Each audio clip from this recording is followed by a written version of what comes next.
Şu anda Afrika'nın Somali ülkesindeyiz.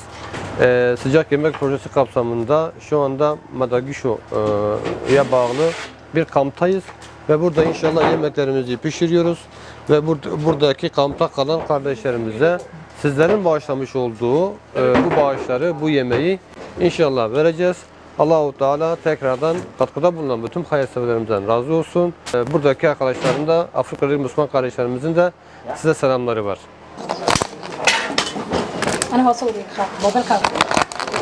Özellikle de kimse bana karışamaz.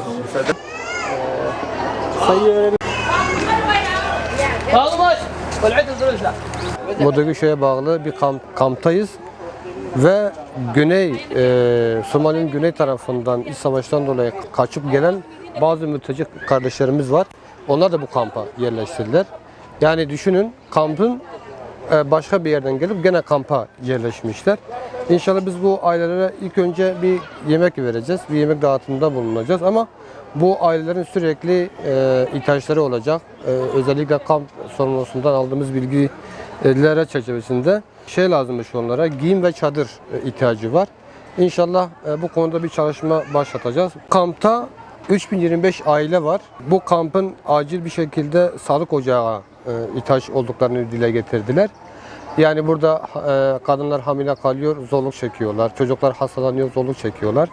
Burası için bir sağlık ocağını yapmayı düşünüyoruz.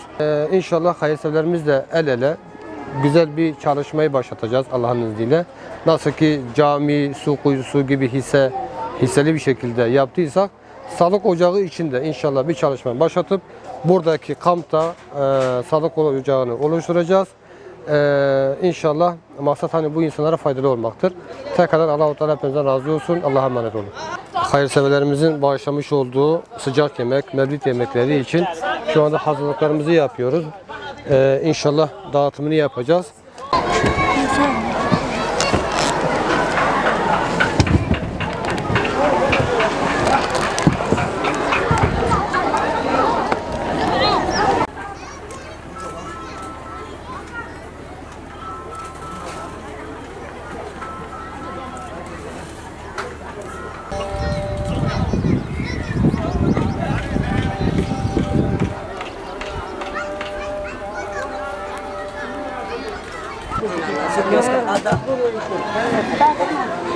No,